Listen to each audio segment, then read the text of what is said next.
Queensland coach Billy Slater has launched an emotion chart spray at former Blues prop Aaron Woods on the eve of Origin 2 in Perth.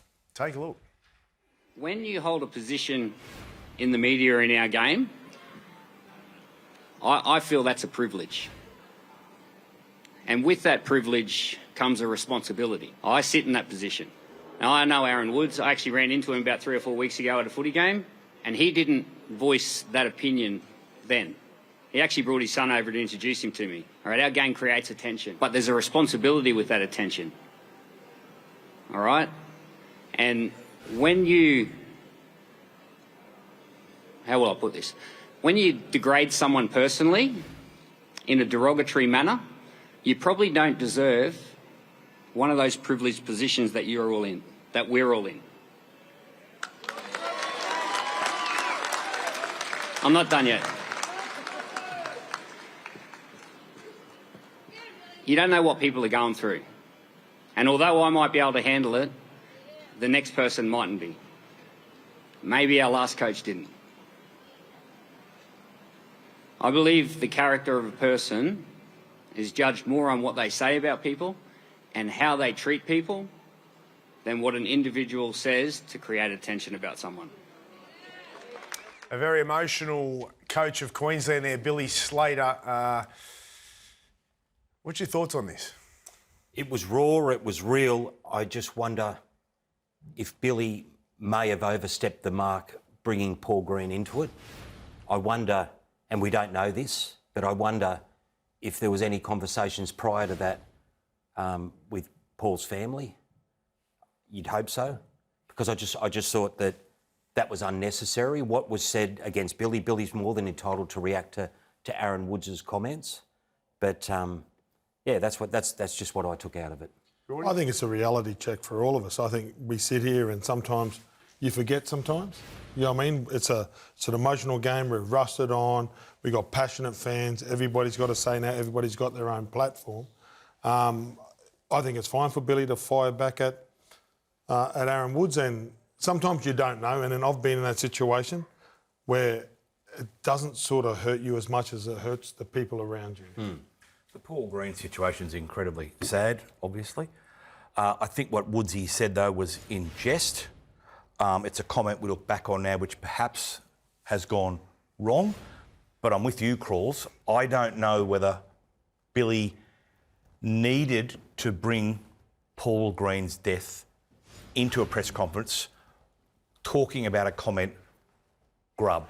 I don't think grub deserved Billy's reaction. Yeah. I'm picking my words very carefully here because it's a very sensitive issue. It is a sensitive one. And, you know, watching it, I can see both sides a little bit here. Like, I can understand what Billy's saying. It does impact people. And, you know, it's something that a lot of the new generation and even the old generation and all of us have got to be wary of, you know, what we say and how it impacts other people. My dad committed suicide when I was 15. So... And I have a program for men, and I'm big on mental health. So I'm big on looking after men and making sure that they talk and they get their emotions out and they look after themselves and each other. Like that's one of my passion projects in life. But I also know Aaron Woods very well, and I don't think Woodsy called him a grub in terms of a grub of a human being. He was talking about the way he played. So I think that's a big difference. You know, I can understand it impacting Billy, I really can, and his family, you know, because it's not nice being called a grub, and I don't condone it, but I also got to stick up for Woodsy a bit. Like, I don't necessarily think he was trying to attack him as a human being. I really don't. And, you know, who knows? Woodsy may regret what he said. But there are two sides, and just got to be careful with this, you know. I think you're right there, Braith, too, with Woodsy. There's an obvious respect because Billy spoke about the fact that Woodsy had gone up to him in recent weeks and introduced him to his son, and there's an obvious respect there, but Billy can't deny it and we can't ignore it, that as a player, Billy did push the boundaries. He was known at one point. We used to, as a Blues supporter and a person in the media, we called him Teflon Bill because he went out there and nothing stick to him. He pushed the edges, he pushed the boundaries. And what Woodsy was doing, in my opinion, was commenting about Billy's past as a player, not as a person. But I can also understand how Billy takes that to heart, and especially 'cause he's if coaching it's now. impacted his family. If everybody kept on bringing up people's past, we all probably wouldn't have a job because we've all made so many mistakes in the past. So I think it's unfair because Madge did it last year. I do believe that it's a bit unfair bringing up his playing career where probably, I don't know how long, probably 7 years, maybe 5 to 7 years since Billy's played. It's about his coaching. Remember the Courier Mail ran a back page story pre-game one calling Spencer Lenue grub. So, That wasn't Billy. No, but I'm just saying that Won't word... attach any of us to that. No, I'm not. but No, what you're I'm trying- I just think what you're trying to trying to say say is that word grub is used and has been used on both sides And of it's the an fence. origin. I think to the Theatre. point It's a folklore saying an origin now, which whether it be right or wrong, it is used. the reason Woodsy used it is because of that back page, and he's just responded and fired back. Like that was because grub was used. He saw it. It was the word of the day, and he's fired back. And who knows whether he should have or he shouldn't have. He did. But the bottom line is, Braith, we all have a responsibility, and I've thrown as many barbs across the border as any journo in Australia. But we all have a responsibility. We can be provocative, we can be contentious, we can be controversial. That's what our employees want. That's what this show is about, being contentious.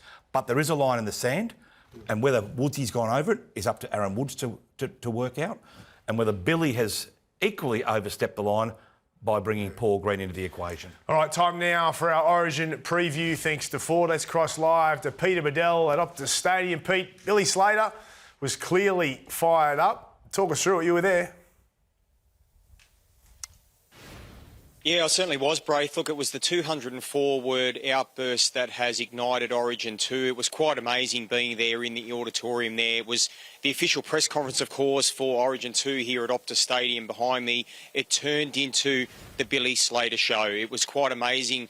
I was the person that asked the question, Braith, to Billy about his views on being called a grub by Aaron Woods. To be honest, I expected him to debate the question as he tends to do sometimes. Billy's pretty carefully constructed in his answers, and the response that he got, I don't think any of us expected it. It was pretty dramatic. It was pretty cutting. It was a withering attack on Aaron Woods, and he inferred that he was two-faced.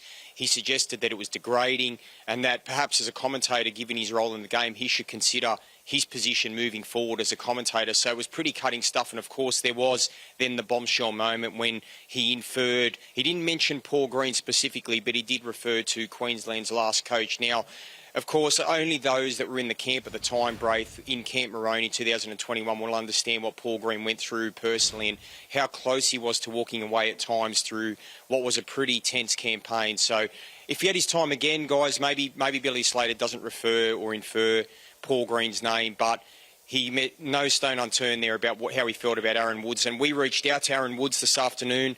I'm told that he will make a comment tomorrow on Triple M on his radio show. Pete, Paul Crawley here, mate. Can I ask you, since the press conference and you asked that question, have you done any further digging?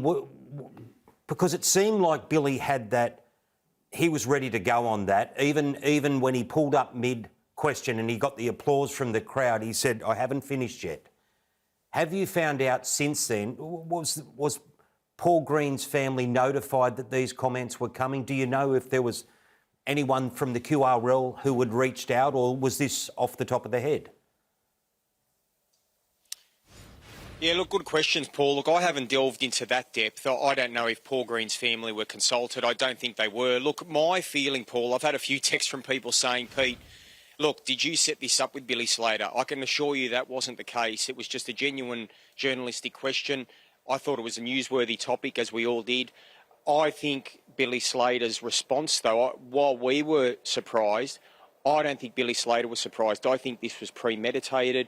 Billy's a very smart person. I think he had a calculated response planned. I think he anticipated that someone in the media press would ask him that question. He was asked the question. So I think in Billy's head, he knew this was coming. He had a pretty deliberate answer. And when you listen back to his response, 204 words spanning about 60 seconds, and at one point interjecting when he got applause to say, hold on, I'm not done yet.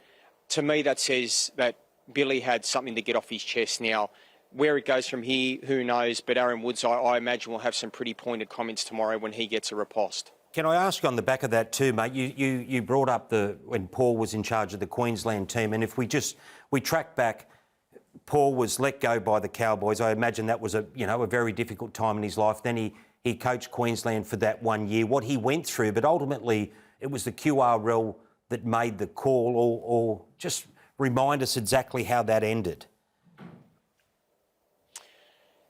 Yeah, so Crawls, the tenure for Paul Green at Camp Maroon was expected to be longer than just the one campaign. So he was keen to do the job for longer than the one season, even though it was a tumultuous time. Of course, there was COVID, there were restrictions placed on the group. But I know that Paul Green wanted to coach the Maroons for another year. He wanted a little bit more certainty around the tenure. He was seeking more than just the 1 year. I think he wanted a multi-year arrangement.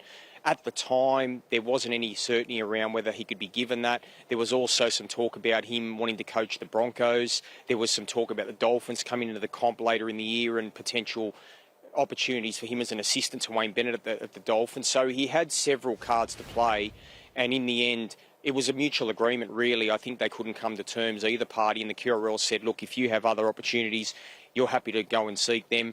Paul Green did that, and then, of course, we had the tragedy about 18 months later when we lost the great Paul Green. So, look, it was a sad time, Crawls, as we all know in rugby league, but we now move forward to Origin 2 here on Wednesday night, and Billy Slater has a big opportunity to save the series here before 60,000 fans. Pete, it's Bulldog Pete, why do you think Billy waited almost a week to come forward with his comments? It just seemed an unusual time, 24 hours before the game, to come forward with this explosive bombshell, I guess you could call it. Well, Doggy, I think it was purely opportunistic. I mean, he had the chance to be asked the question at his first press conference when the Origin 2 team was named last Monday week, and he wasn't asked the question about Aaron Woods. I'm sure if someone asked him then, he probably would have had time to ruminate on an answer and provide one. So I guess it was just the first journalist to ask him the question. He was asked that today, and I don't think Billy would even have imagined the fallout to this, but it will create some discussion now. There's been some ructions as a result. Maybe it's a good thing for Queensland. It takes the focus off the pressure they're now under, because they're facing 4 consecutive losses for the first time in 28 years. They need to win. They need to get their job done. Let's see if they've got the talent to do it. Good on you, Pete. Great work there over in Perth. Go and enjoy tomorrow night's game.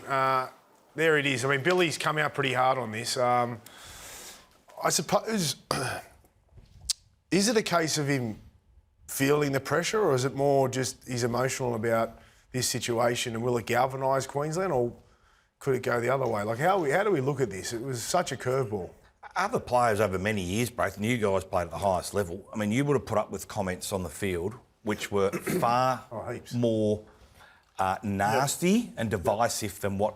But as a player, you can go out there and then your actions can just wash it away. I mean, like, as a player, I thought as a coach last year, and this is my opinion, he was shot down a bit in Glasshouse and it kept on going in the cell and Cobbo, and that story which was fabricated, and we all know was fabricated. I think it must have all just kept on filling up a bucket, maybe. But also, you mentioned it earlier, Dog, like why 24 hours before the game, when there's been the build-up, the week build-up, you wonder if it's a tactic to galvanise his team, to bring extra emotion to their performance. Like, that's... You're entitled to ask that. He wouldn't be the first coach to do it. No, he wouldn't, but that's good. And then you go back to the fact, OK, again, why do you bring Paul Green into it? Or is it a... Well, because Kevin Walder spoke about it on a podcast, right? And coaches can't often... And now, if they say anything, they get fined. So when they talk about what they believe goes against them, so we've shut them up, really, in a way. And then they ask him about a coach, and he goes, I think it's unfair. And maybe they do feel the pressure, and they can't go out there and play. And these are all champion players that have gone out there and pretty much the results been in their own hands. And Billy's sitting there now, and he probably feels helpless as a coach. So you don't think this is a motivational tactic ahead of the game? Because or maybe he's sticking up for everybody. Or like maybe he's just sticking up for everybody. Just off the back of that, Gordy, there's something I need to probably address. Corey Patterson, ex-rugby league player, good mate of mine, had mental health issues, and we spoke about it long ago. Wasn't there an incident where something happened on the field between him and Billy? Yeah, Braith. It was back in 2010. Corey Patterson was suffering from some mental health issues, and Billy accused him on the field of, quote unquote, don't go running to your room and sooking. To which Corey was deeply offended, deeply hurt, and Billy was forced to come out 24 hours later and issue a public apology. So we have been down this path before, and Billy's been involved in this before, but in that case, it was Billy was the one who was doing the sledging. There's been worse things said on a footy field. Absolutely. No, of course there has. Of course there has. But it's like, again, you kind of, it's such a... I think it's a wake-up call for all of us. Like, I really do. Gordy, as a journalist, it can be quite frightening. You know? I tell you what, Gordy. No, the last when they 6 called months, Spencer Leniu a grub, right? I didn't agree with it, right? And then they say Queenslanders said. Queenslanders didn't write that article. That's not one Queenslander wrote that article. That's someone that did it, and it's a headline. And we know that, you know, and yes, it is to create like attention. You do need to be mindful, and you learn over years. Braith, I remember you as a young man, and some of the things that were written and said about you, like it, and you also, Gordon. But as a journalist, also over decades, you grow and you mature and you learn and you do become more aware of the impact of your comments. But in modern society, I think what's happening these days has gone to a new level with social media. I've had people say to me, and this has happened twice in the last year, if you write that story that you threatened to write, it could lead to suicide. And as a journalist, that is a terrifying thought. So as a journalist, do you then say, OK, I will pull back and not write that? But how often can you keep pulling back on stories when you know that story should be written? But it is. It's a very frightening dilemma. As sensitive as this is, and we can all appreciate that, is trash talk now before Origin gone? Are we like... My theory is we don't need it. Arthur Beetson lit the fuse in 1980, and you and everybody else that has gone and played it has kept on throwing flames and petrol on that fire. And the efforts of all the players that have played 30 games to one game has built this to what it is. There was no build-up to game one. Wasn't it one of the highest ratings games ever? It's the football, the game's the star. We don't need to You say throw you don't barbs. need it, No, but we you don't even need to threw you even threw a barb at Aaron Woods on the back radio at on him. the weekend. They're back at him. Yeah, but you did. What I'm saying is you also did that. Like, where does it start and where does it stop, Gordon? Like, is that what you're saying? You don't respond to those anymore? Because when we're sitting on a panel and we're talking about... Do you really need it? I don't know if we need it, Gordon, but we I certainly... reckon let's leave it to the players there when they're doing their press conferences. But our job also is to talk about moments and what is going on in the world of rugby league and respond with opinions and analysis. And sometimes, mate, it does push the boundaries. But sometimes you're not setting out to, and you try never to do that, to make it personal. And I think on this occasion, I truly think Woodsy was only sparking the fire of an Origin emotional debate. He was not, I don't think he was trying to make it personal. Billy's obviously taken it that way, and I understand that side of the story too, but you can't just draw a line in it. Like, Gordon, if you go back to Paul Green, it wasn't the criticism or the journalists that led Paul Green to do what happened to him. How do we know that? Well, what we know is it was the Queensland Rugby League that ended his tenure. What we know at the Cowboys, it was the board of the Cowboys who got rid of him as the coach. You know what I mean? And as Peter Bedell mentioned that, afterwards there were opportunities for Paul to continue in coaching and that. So we don't know where he was as a person, but he had... It wasn't the media that cost him his job as the Queensland coach.